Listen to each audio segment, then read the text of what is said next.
Mesdames, Messieurs, peuple africain, avant de commencer mes pensées et mon opinion, je vais ici dire aux Africains que je suis contre les consciences réfractaires aux enjeux de la société et de la civilisation nouvelle à l'échelle africaine. Mesdames, Messieurs, vous savez bien comme moi que depuis l'esclavage, puis la colonisation et enfin la décolonisation et jusqu'à nos jours, des lignées anthropologiques et génétiquement prédisposées africaines à caractère libre, digne, démocratique et civilisationnel se sont toujours battus et combattus et se battent encore aujourd'hui contre des lignées anthropologiques africaines fidèlement restées à un certain stade d'évolution humaine, à l'échelle africaine bien sûr. Mesdames, Messieurs, parmi les lignées anthropologiques et génétiques africaines que je qualifie de lignées positives figurent tous ces êtres libres, dignes, courageux, contestataires et qui, depuis l'esclavage, la colonisation et jusqu'à nos jours, ont toujours su et osé dire non à l'oppresseur, non à la barbarie, non au déshumanisme, non à l'injustice, etc., etc. Ces lignées sont toutes ou presque associées à l'expression intrinsèque de certains gènes et des caractères spécifiques de type Mandela. Nelson Mandela. Oui, avant Nelson Mandela, il y en a eu des Mandela pendant l'esclavage. Pendant l'esclavage, il y avait des gens de type Mandela. Non, je ne me soumets pas.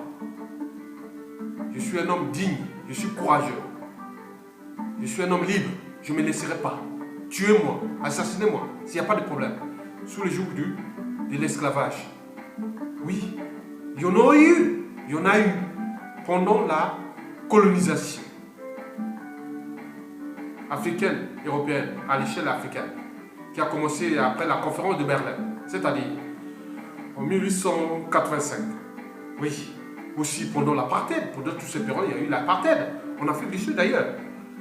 Il y en a eu des Mandela. Et aujourd'hui, en Afrique, il y a des Mandela, Nelson Mandela.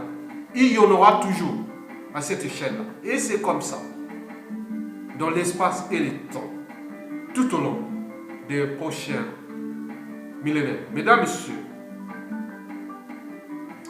en face des lignées de type Nelson Mandela, nous avions en Afrique, l'Afrique d'hier, l'Afrique d'aujourd'hui, nous en avons des fortes proportions, des lignées anthropologiques et génétiques africaines qui sont encore situées à un certain stade d'évolution humaine.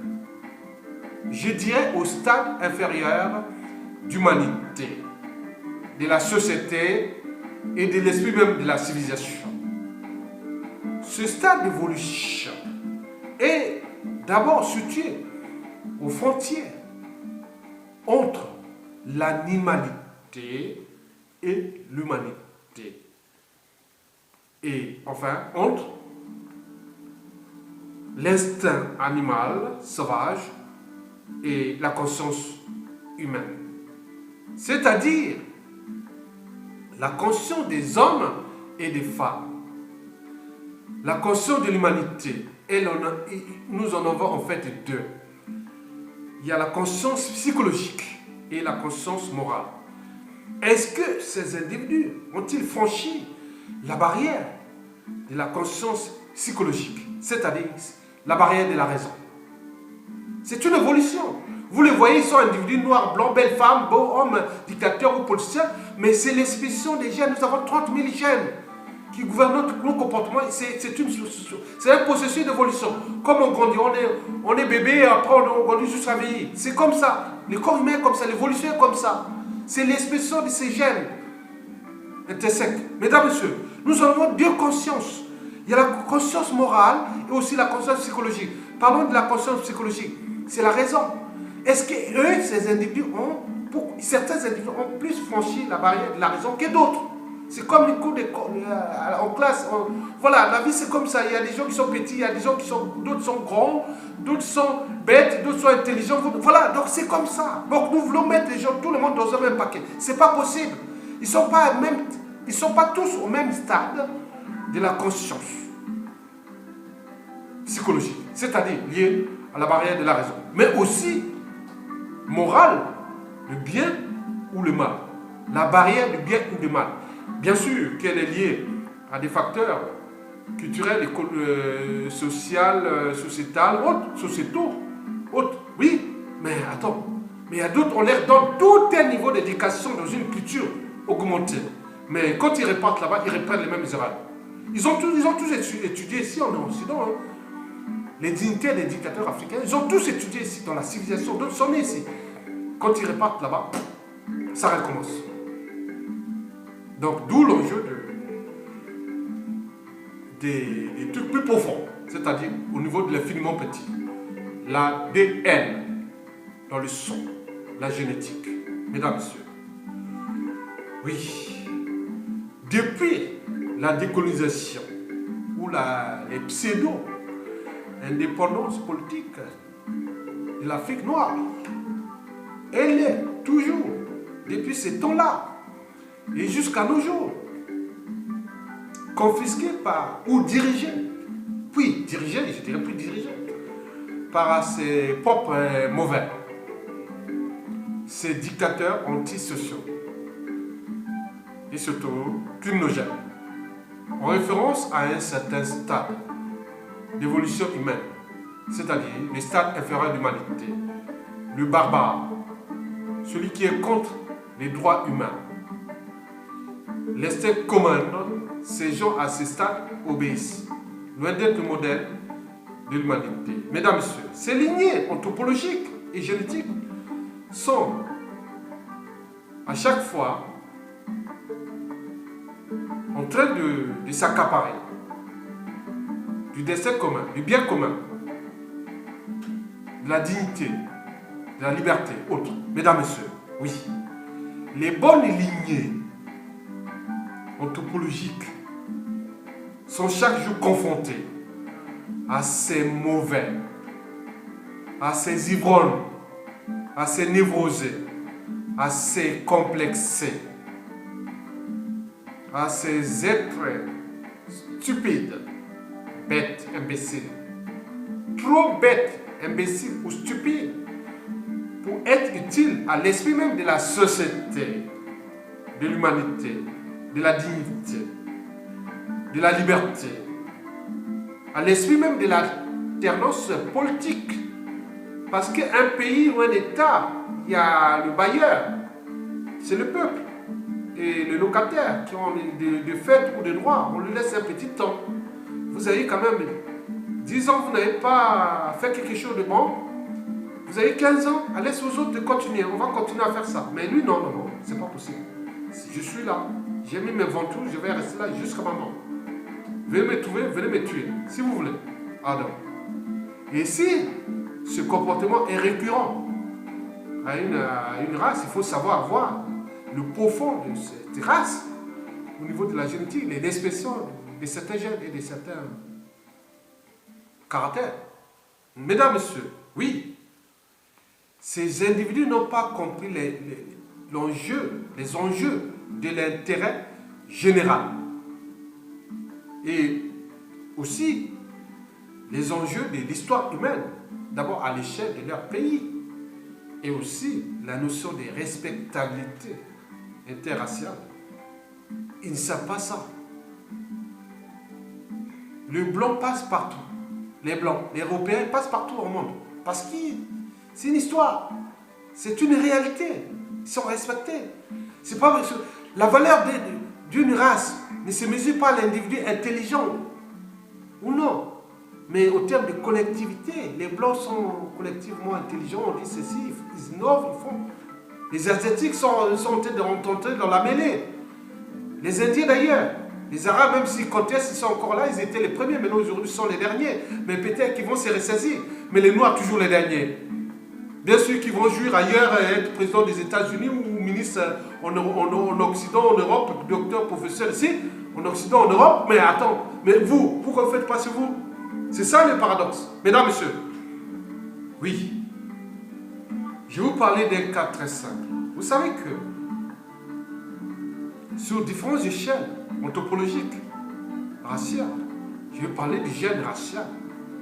Les rapports entre l'expression de certains gènes en fonction des facteurs épigénétiques, c'est-à-dire environnementaux, c'est-à-dire culture, société et civilisation. Mesdames, messieurs, moi, j'ai pu constater, c'est un constat. Si vous le contestez, vous pouvez vous dire rien du tout. J'ai pu constater que chez la race blanche ou les Européens, il y a plus de gènes positifs, liés même à l'esprit même de la liberté. Il se passe un problème ici en Europe, en Occident, non. On s'indigne, on agit, on ne tolère pas ça. C'est tout le monde est mobilisé, on ne se laisse pas faire. C'est comme la société des abeilles. Vous allez dans une ruche, ils vont vous attaquer, hein. Attention. Même les fourmis rouges, vous allez dans une des termitières ou des fourmilières, voilà. Vous allez voir qu'ils vont venir vous attaquer, les fourmis, hein. Ils vont venir là. Même les guêpes autres. C'est l'expression des gènes. Vous voyez un petit animal comme ça, mais c'est l'expression des gènes. J'ai constaté qu'en Occident, ils ne se laissent pas faire. C'est des Européens. Ils mobilisent même les Noirs, les Africains. Tout le monde vient de bonnes causes. Oui, mais pourquoi quand il s'agit des causes entre Africains, rien du tout. Que dalle. Il y a eu 170 Noirs butés par des bavures policières en Occident en 2016. Ça a mobilisé plein de gens aussi en Occident. La justice est toujours en cours d'action. En Afrique, il y a eu plus de 200 000 morts butés par les policiers entre noirs. Rien du tout. Ils n'ont même pas de justice. D'ailleurs, on lui dit, bon, voilà. C'est ça qu'on appelle le différentialisme entre les stades d'humanité et les stades inférieurs d'humanité. Oui, la question de la liberté ici est ancrée dans leur ADN. Oui, de la dignité. Oui, du courage, d'oser dire non, du respect des règles. On établit des règles impersonnelles, on les respecte. S'il y a des choses, on voit, on respecte. Et ça marche. Et tout le monde n'a plus besoin de chercher. Encore aller vers les sociétés encore plus nordiques, c'est-à-dire l'Europe de la Scandinavie, vous verrez encore, c'est... Non, les droits là-bas, tout ce qui est du cadre commun, du destin commun, l'intérêt général, non. On ne transige pas. Ce n'est pas un individu qui va confisquer ça et te dire moi. Non, jamais. C'est juste jugé immoral. Mais pour qu'ils le font là-bas en Afrique et qu'ici, non. Oui, on est au cœur des enjeux de la société et de la civilisation. D'ailleurs, le respect des races, oui, ils sont respectés à cause de ça. Bien sûr qu'il y a des facteurs épigénétiques, c'est-à-dire les gènes commandent. Non, les facteurs épigénétiques commandent et les gènes obéissent. Ça veut dire que la culture, la société, les familles, tout ça, ce que nous faisons, active l'expression de certains gènes. C'est-à-dire qu'ils sont liés à la liberté, au courage, autres. Bien sûr, il me semble que c'est transmis de famille en famille, entre générations. On apprend par exemple ici, en Occident, l'esprit de la liberté. L'esprit d'oser dire non, de réfléchir, de penser, de savoir juger soi-même, de savoir gérer son cerveau. Oui, tout ça, c'est des facteurs épigénétiques. Et dès que l'information est transmise, il arrive dans notre corps par les filaments petits, c'est-à-dire l'ADN, et il exprime ça par l'expression de ce que nous connaissons, les émotions, la cognition et autres. Voilà. Bon, je veux définir que je pense qu'il y a plus de gènes positifs dans cette société occidentale. Voilà. J'ai défini autour de 90% par rapport à l'esprit que j'ai constaté ici. 90% des gènes positifs en ce qui concerne l'esprit même de la liberté, de la dignité, du courage, de la société et de la civilisation. Sans oublier des facteurs d'intelligence, de la cognition, de tout ce qu'ils ont fait. Ils ont tout pour eux, c'est récurrent. Ils ne changent pas. Ils ont une mémoire. Et ce qui est, voilà, ils gardent tout ça en mémoire. On agit. L'intérêt général. Bon, contre 10% de gènes négatifs. D'ailleurs, ils luttent contre ça, mais il y a d'autres mouvements d'extrême droite. Vous avez des trucs d'Hitler, on disait la race aryenne qui allait durer 1000 ans, mais elle a duré plutôt que moins de 13 ans. Bon, bref. Donc, vous savez qu'il y a beaucoup de gènes positifs ici qui sont liés à ces caractères spécifiques. Bon, en Asie, moi je dirais 70%. Là-bas, quand il y a des trucs aussi, en Corée du Sud, au Japon, même en Chine, hein, communiste, quand vous volez les biens communs ou autres, attention. Ils ne vous laissent pas, c'est pas, maintenant, attends, hein, ils commencent à comprendre, ils ont toujours compris, hein, attention. Mais à côté des quand on vole, mais ils construisent toujours. C'est une société d'ingéniosité, voilà, vous comprenez quoi. Le monde, les Asiatiques, bon, les Arabes, je dirais 60, 40. Encore des 40% des esprits de conscience un peu réfractaires, quoi, contre l'esprit de la liberté et autres. Mais il y a 60% plus. Si les Indiens, moi, je dirais 50-50. Il y a des 50-50. Mais les Noirs, bon, les Noirs africains, bon, ben, je dirais 30% des gènes positifs contre 70% des gènes négatifs. D'où la situation de l'Afrique noire qui est toujours restée à ce stade. Bien sûr qu'on nous apporte tout. Vous savez l'expression qu'on dit, quand tu es blanc, tout va bien. Quand tu es brun, tiens-toi bien. Quand tu es noir, va te faire voir. Bon, c'est connu l'expression ici, c'est connu. Mesdames, messieurs, oui, le génisme, le gène racial. Bon, l'idée est partie d'abord de la découverte des théories de la sélection naturelle de Darwin. Après, il y a eu des sociétés de génisme. D'abord en Allemagne, qui a connu aux atrocités et autres. Ces années 1870 jusqu'au début de la Deuxième Guerre mondiale. Il y avait des sociétés de génisme. Ici en Occident, le gène racial, la somme des bonnes naissances. On ne se reproduit pas on fait pas des enfants avec des gens qui ont des maladies mentales, des maladies manque d'intelligence, manque de courage, manque de tir. On sélectionne, la nature a su toujours sélectionner ça. D'où l'étude des sélections naturelles, qu'on enseigne en sciences naturelles. Je vous informe que j'ai une matière des sciences naturelles, sciences de la vie et de la terre, obtenues ici en France. Donc je ne veux pas, vous connaissez, donc vous êtes au bon moment. Donc je ne veux pas faire les détails de la sélection naturelle. Bon, de Darwin et de tout ce qui est arrivé par la suite. Ça, c'est... Bon. Il y a eu des sociétés de génisme. En Europe ici, oui. Il y a eu vraiment des sociétés de génisme. Bon. Et juste ici, chercher les bonnes naissances. La sélection par... C'était d'abord par la reproduction.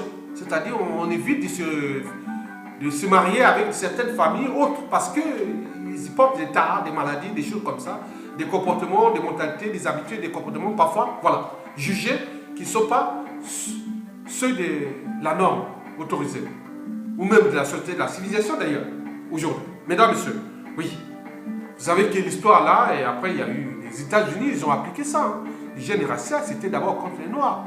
On les classait surtout des assistés. Bon, bien sûr qu'on était au cœur des années 50, 60. C'était au cœur des droits civiques aux États-Unis, des ségrégations raciales.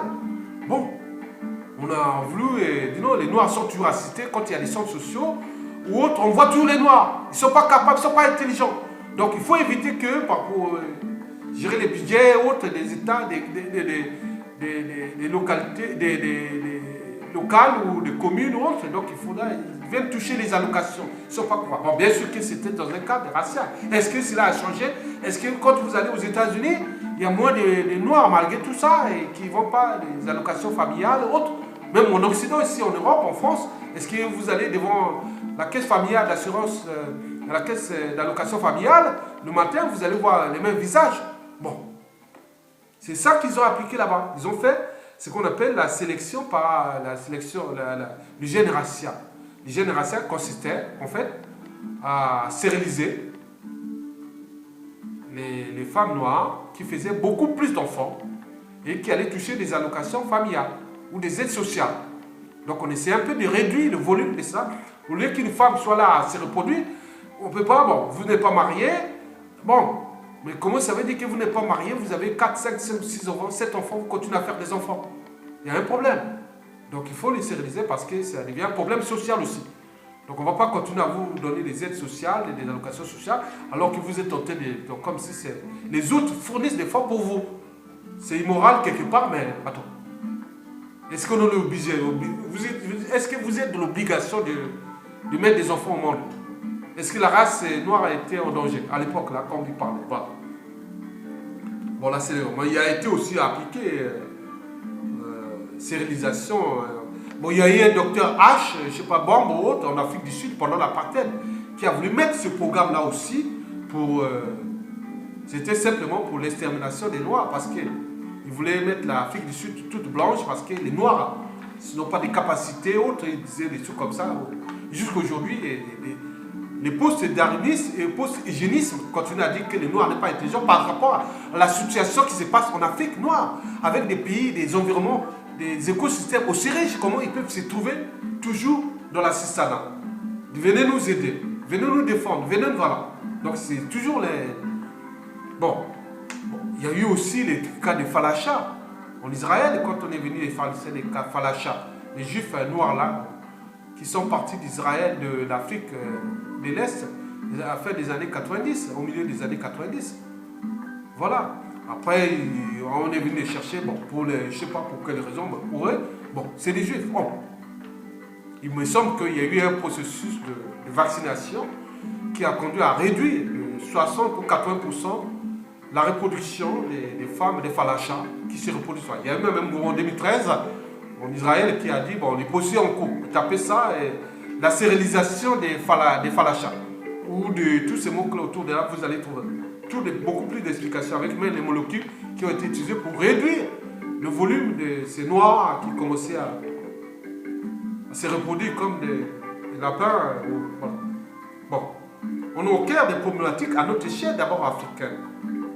Les problématiques des dictateurs.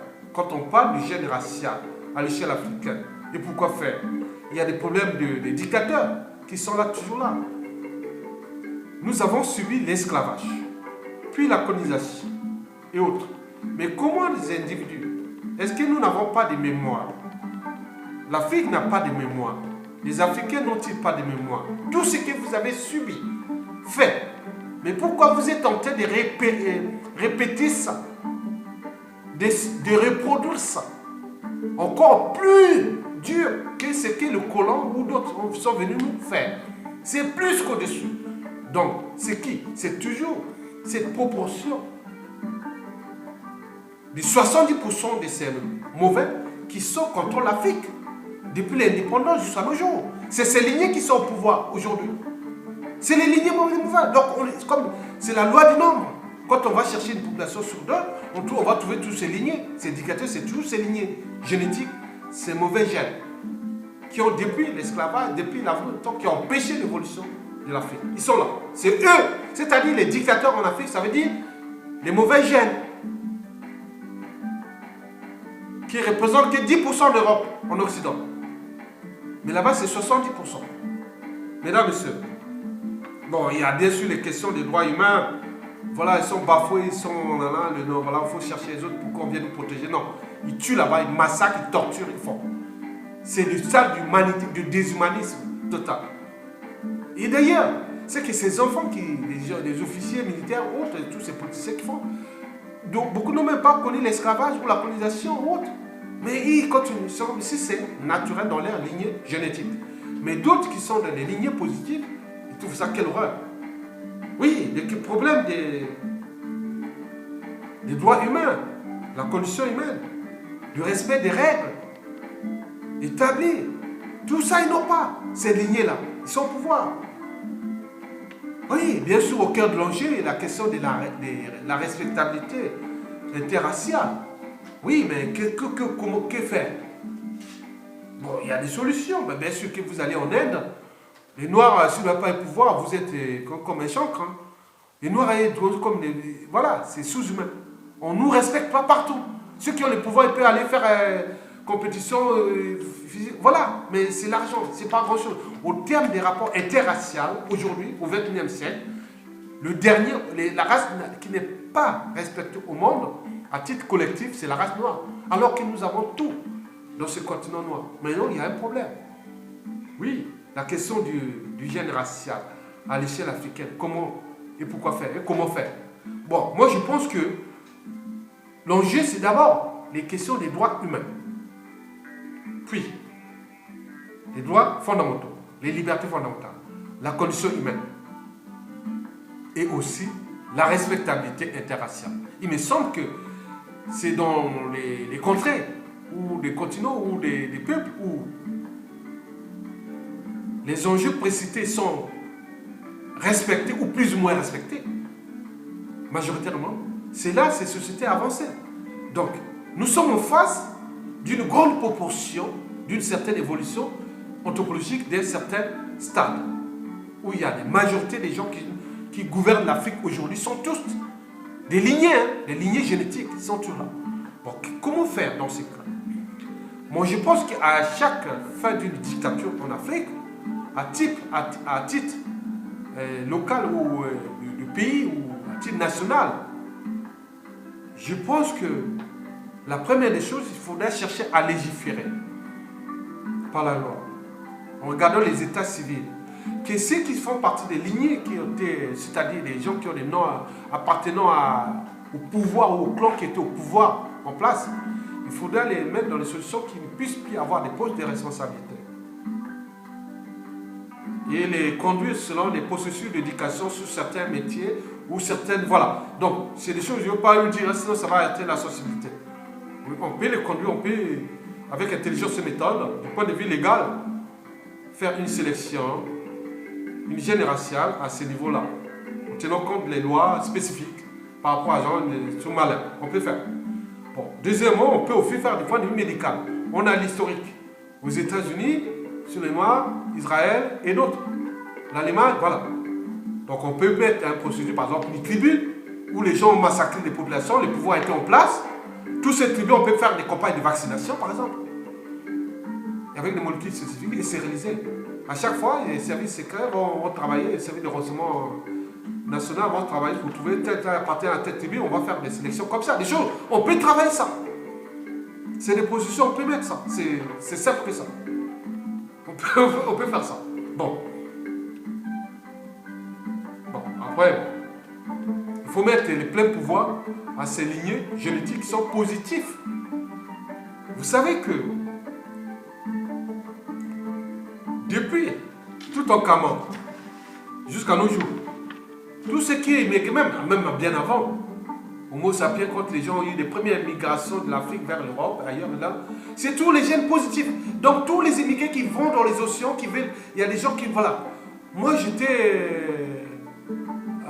j'enseignais au lycée à Brazzaville, lycée naturel, aux classes, 2 classes de terminale et une classe de première C et une classe de première A, littérature, voilà. À un moment donné, quand j'ai vu la conférence terminée, bon, j'ai dit non, mais je me cache, je vais moi, je suis comme un instant. Il m'a dit non, tu restes pas ici. Vas-y. Bon, il y a eu d'autres aussi. J'ai vu d'autres amis ici en France, et surtout c'était des blancs. On m'a dit non, mais bon, tu veux quoi? Bon, ben, je te laisse ma radio, je te laisse ça, moi je vais vivre ailleurs. Voilà. Ça, c'est l'instinct d'évolution. Il y a des gens qui ont ces gènes positifs là, comme ça.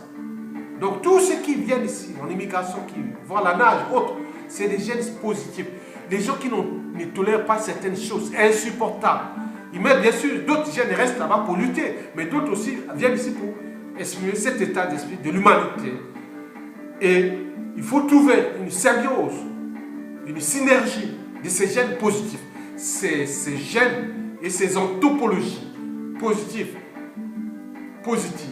interraciales, qui vont sauver l'humanité dans le temps. Et si nous laissons à l'étude, par exemple, mondiale, Bien sûr qu'il faut faire la compensation. Mais en réalité, nous sommes un rapport de force. Quand 52% des gènes négatifs contre 48%. Donc nous devons mettre les processus. Voilà. Mais attends, l'Afrique va dire 52, oui, c'est bas par rapport à 70. Mais si on laisse qu'à l'échelle de certaines lignées, même tribales en Afrique, il y a des lignées où les gens sont plus sauvages, barbares, autres. Donc là, on atteint des proportions même jusqu'à 90% de mauvais gènes. Donc ce que j'ai dit par exemple en Afrique noire, 70% des mauvais gènes qui ont confisqué tous les pouvoirs contre 30% de bons gènes. Mais quand on voit à l'échelle nationale, donc il faut voir des mesures, il faut interpréter à chaque pays. Par exemple, au Congo, Brazzaville, ben c'est connu qu'il y a 2 ou 3 tribus qui sont vraiment... C'est connu. Je ne vais pas citer pour ne pas arrêter. Mais d'où l'enjeu de comprendre les choses. Donc, tout l'enjeu de penser ça de manière positive et mettre des solutions institutionnelles, même réglementaires, pour réduire au silence l'expression de ces lignées qui sont là, qui ont pris en otage l'Afrique. Donc les dictateurs, je résume en terminant, les dictateurs d'Afrique noire aujourd'hui, qui, dans leur conscience individuelle ou autre, peut-être qu'ils n'ont pas de conscience, ils sont qu'il y a eu l'esclavage, la colonisation, après la décolonisation, qu'aujourd'hui la race noire n'est pas respectée partout dans le monde. À chaque élection présidentielle partout dans le monde, en Occident, le premier qu'on attaque, c'est toujours les Noirs, l'immigré, les sauvages, autres. On peut tout interpréter. On passe comme ça, on te regarde un homme comme ça. Alors que nous avons, nous, le continent, en termes de matières premières, par exemple, minérales, nous livrons aujourd'hui au monde entier, il faut le dire, 60%. Tout ce qui est des technologies, du numérique, autres, vient de l'Afrique, c'est connu. Avant qu'on va chercher, quand il n'y aura plus rien, avant d'aller chercher ces mêmes matières premières, minérales, dans les profondeurs des océans, c'est-à-dire dans les abysses, entre 7 et 10 km de profondeur, ou peut-être dans l'espace, d'où l'enjeu des satellites. Mais nous, Africains, qu'est-ce qu'on ne sera pas? Au lieu de protéger, comporte ça. Donc, nous devons battre à l'échelle africaine, déjouer ces mauvais, ces gènes négatifs, par des mesures individuelles et collectives, même nationales ou continentales, pour savoir dénicher, voilà. Et faire des signalements, des lignées, même au niveau des familles. Dire, ah non, non, ne va pas te marier avec ces lignées. Même s'il a l'argent, laisse-le, non, non, ne va pas. Il va entre eux. Laissez se marier entre eux. Mesdames et messieurs, je vous remercie. C'est ce qu'on appelle l'esprit de la liberté. L'esprit des gènes. Je ne me soumettrai jamais. Je ne me soumettrai jamais. Jamais, jamais. C'est dans mon esprit. Transmis par mon Père. Et je vous laisse comme j'ai trouvé. Merci.